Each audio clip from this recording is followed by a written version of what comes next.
Good morning बच्चों, फिर से स्वागत है आपका ऑनलाइन क्लासेस में। हम बात कर रहे थे आपके 1 नंबर चैप्टर की ही, और आज आपका ये 1 नंबर चैप्टर जो है वो कंप्लीट हो जाएगा। पूरी इसकी बात जो है हम कर लेंगे। पीछे वाले वीडियो के अंदर जो हमारा टॉपिक था वो था टैक्सोनॉमिक एंड टोल्स। ठीक है, अर्थात हिंदी में अगर बात करें तो टॉपिक का क्या नाम था? वर्गीकी सहायता साधन। वर्गीकी सहायता साधन।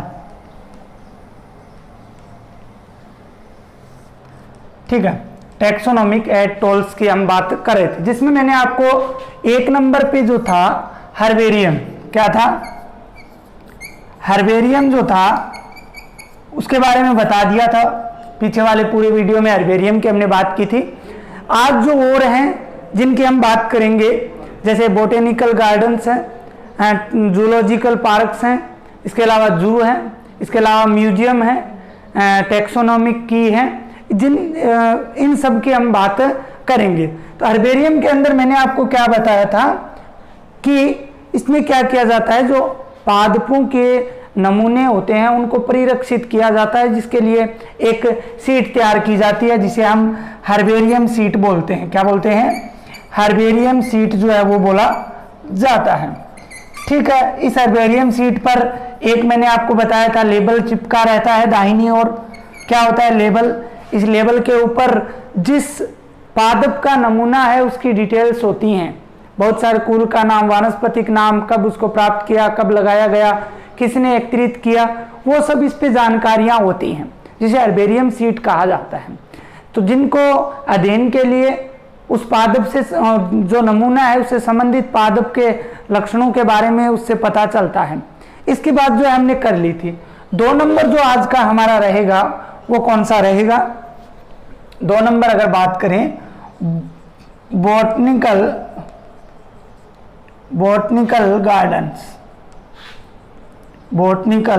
गार्डन्स, अर्थात हिंदी में अगर बात करें तो वानस्पतिक उद्यान। ठीक है, इनकी बात करते हैं।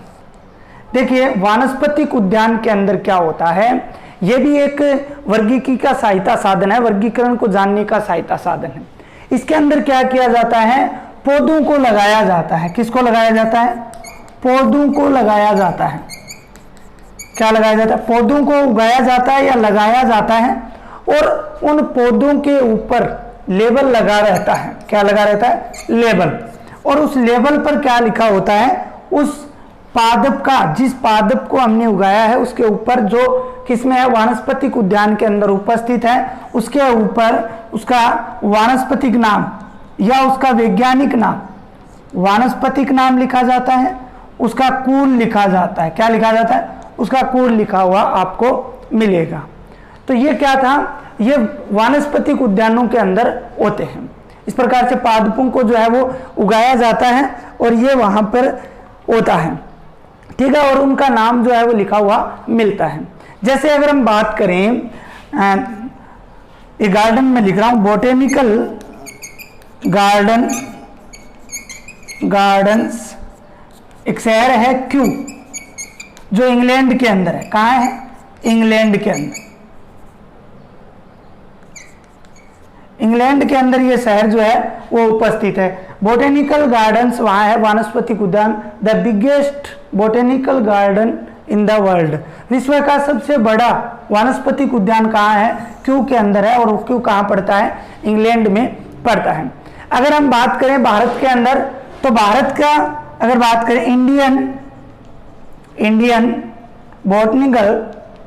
बोटनिकल गार्डन्स, भारतीय वानस्पतिक उद्यान की बात करें तो ये शिवपुर में है।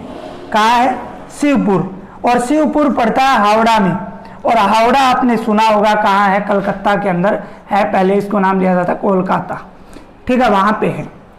ये जो इंडियन बोटनिकल गार्डन्स है, ये the biggest botanical gardens in India कहाँ पे है? शिवपुर या हावड़ा या कोलकाता आप बोल सकते हो, वहाँ पर है। इसके अलावा अगर हम बात करें नेशनल बोटनिकल गार्डन, नेशनल, एक और बता देता हूँ आपको, नेशनल बॉटनिकल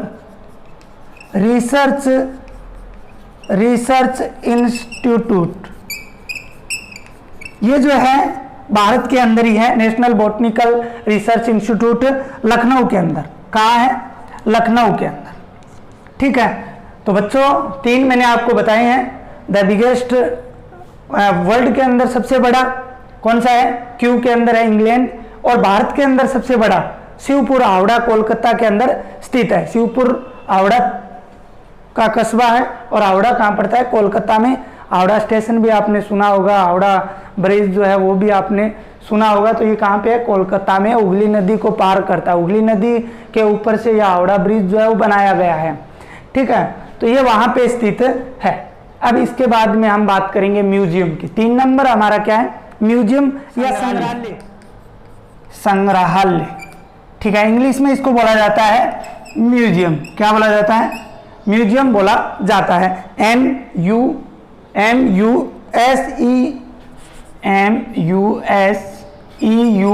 म्यूजियम, संग्रहालय।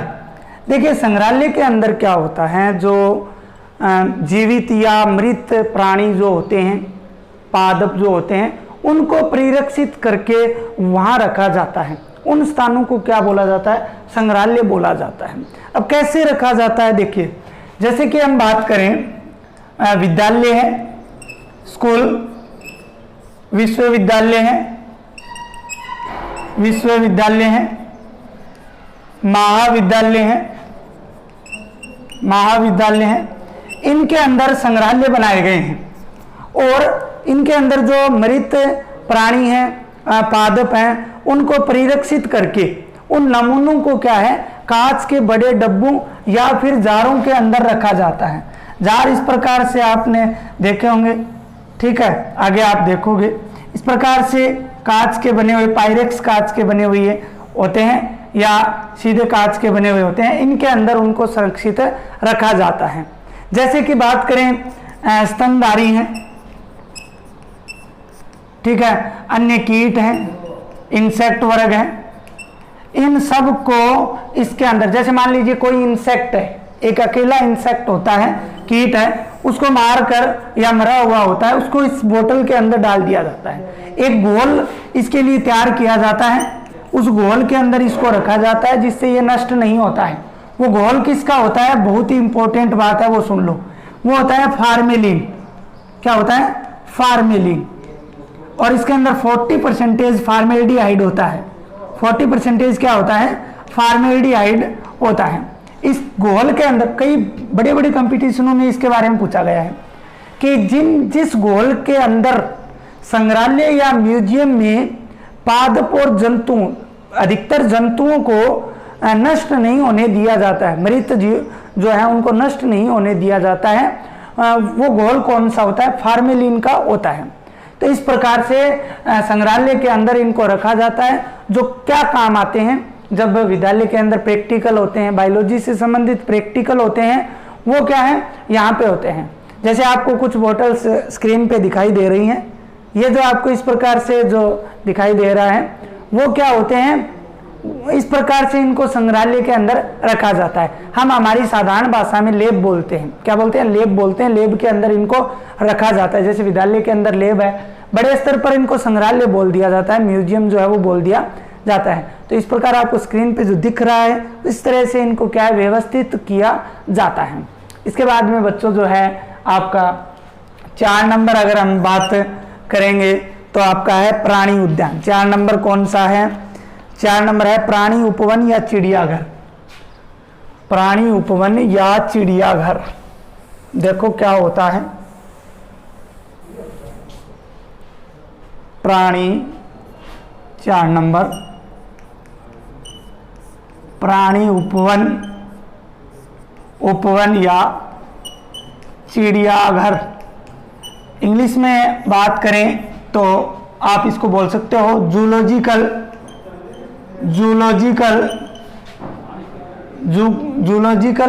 ठीक है, गार्डन्स बोल सकते, पार्क बोल सकते हो, पार्क्स या फिर बोल सकते हो इनको जू। ठीक है, चिड़ियाघर। देखिए क्या होते हैं ये, इनके अंदर जीवित प्राणियों को रखा जाता है। पादपों का कोई मैटर नहीं है, क्योंकि नाम क्या दिया हुआ है, प्राणी। प्राणी के अंदर प्राणी विज्ञान में कौन आते हैं, सभी जो जीव जो जंतु हैं उनको रखा गया है। किसको रखा गया है? प्राणी का दूसरा शब्द क्या ले सकते हो आप, जंतु ले सकते हो। तो इन प्राणी उपवन या चिड़ियाघर के अंदर जीवित जो प्राणी हैं उनको रखा जाता है। अब कौन से जीवित प्राणी रखे जाते हैं? जीवित प्राणी जो वन्य आवासीय होते हैं उनको रखा जाता है। कौन से होते हैं? वन्य आवासीय होते हैं, उनको रखा जाता है। ठीक है, उनको एक ऐसा क्षेत्र होता है जिसके अंदर इनको रखा जाता है। वहां पर इनके वर्दी, इनके अगर बात करें वर्दी, इनके विकास, इनके प्रजनन आदि का विशेष तौर से ध्यान रखा जाता है। वर्दी, विकास, प्रजनन आदि का विशेष तौर से ध्यान रखा जाता है। साथ में मैं आपको बता देता हूं, इस जूलॉजिकल पार्क्स एंड जू बोलते हो आप, चिड़ियाघर आपने देखा भी होगा, गए भी होंगे, अगर नहीं गए तो आगे चले जाना। तो वहां पे ऐसा वातावरण बनाया जाता है, जैसे मान लीजिए शेर को रखा गया है, तो शेर के लिए वो माहौल होता है जो वो प्राकृतिक आवास में चाहता है। किस में चाहता है? प्राकृतिक आवास में चाहता है। वो आवास जो है वो प्रदान किया जाता है। इसी प्रकार अगर हिरण को रखा गया है तो हिरण के लिए वो प्राकृतिक आवास दिया जाता है जिसको वो पसंद करता है। ये क्या कहलाते हैं? जूलॉजिकल पार्क्स या जू कहलाते हैं। इसके बाद में प्यारे बच्चों जो पांचवा आपका है वर्ग की कुंजी या चाबी। वर्ग की कुंजी या चाबी, ये चैप्टर आज आपका पूरा हो जाएगा। किसी भी प्रकार की समस्या के लिए आप संपर्क करते रहना, मेरे से कोई दिक्कत नहीं है, या अपनी समस्याओं को डाउट में डाल सकते हो। 5 नंबर जो है वर्ग की कुंजी या इसको चाबी बोला जाता है। अब ये वो चाबी नहीं है जो घरवाली होती है, ठीक है ना। वर्ग की कुंजी या चाबी की बात करते हैं तो टैक्सोनॉमिक, इंग्लिश में बात करें टैक्सोनॉमिक कुंजी को बोला जाता है की, ठीक है। टैक्सोनॉमिक की ये क्या होती है? देखिए ये भी एक वर्गीकी का एक प्रकार का साधन है, वर्गीकी को जानने का एक प्रकार का साधन है। इसमें किया क्या जाता है आपको बता देता हूं। इसके अंदर जो प्रत्येक वर्गीकी का प्रत्येक पदानुक्रम जो होता है, पदानुक्रम, हाँ बच्चों पदानुक्रम के बारे में हम पढ़ चुके हैं। जैसे पदानुक्रम कौन कौन से होते हैं? जैसे स्पीसीज हैं, ठीक है ना, ऑर्डर है, जीनस है, जीनस के अलावा फैमिली है, फैमिली के अलावा किंगडम है, ठीक है। ये सब हमने क्या, फाइलम है, ये सब हमने पढ़े थे, ठीक है। तो प्रत्येक पदानुक्रम के लिए जो कुंजी जो लक्षण है वो अलग अलग होते हैं, कुंजी लक्षण अलग अलग होते हैं। तो इसके अंदर किसका अध्ययन किया जाता है? इसके अंदर जो समानताएं व असमानताओं के आधार पर जंतुओं की क्या की जाती है? पहचान की जाती है। समानता और असमानताओं के आधार पर क्या की जाती है? जीवों की पहचान की जाती है। पादप हो चाहे जंतु हो, उनकी पहचान की जाती है समानताओं एवं असमानताओं के आधार पर, एवं असमानताओं के आधार पर ये पहचान जो है वो के आधार पर ये पहचान की जाती है। ओके, ये था आपके की, टैक्सोनॉमिक की। एंड लास्ट टॉपिक आपका रहा है कुछ अन्य वर्गीकी की भी विधियां हैं। अन्य विधियां जैसे नियम पुस्तिका, 1 नंबर क्या है? नियम पुस्तिका। नियम पुस्तिका ये अन्य विधियां बता रहा हूं, नियम पुस्तिका। दूसरा अगर हम बात करें तो 2 नंबर आपके है मोनोग्राफ, मोनोग्राफ। 3 नंबर आपके है फोना, क्या है? फोना। और 4 नंबर आपके हैं, 3 नंबर आपके है फ्लोरा, क्या है? फ्लोरा। और 4 नंबर आपके है फोना। पुस्तिका की बात करते हैं तो नियम पुस्तिका के अंदर अगर हम बात करें तो इसमें जातियों की पहचान की जानकारी होती है। ये जातियों की पहचान जो है, पहचान में सहायता मिलती है और साथ में उसकी जाति के नाम का पता चलता है। साथ में किसका पता चलता है? जातियों के नाम का पता चलता है। तो ये किसके द्वारा पता चलता है? नियम पुस्तिका द्वारा। सेकंड आपका है मोनोग्राफ। मोनोग्राफ में किसी एक टैक्सोन, मैंने आपको टैक्सोन के बारे में बता दिया है, पीछे जाके आप इसको पढ़ सकते हो। एक टैक्सोन की जो है वो विस्तृत जानकारी प्राप्त होती है, एक टैक्सोन की क्या प्राप्त होती है, विस्तृत जानकारी जो है वो प्राप्त होती है।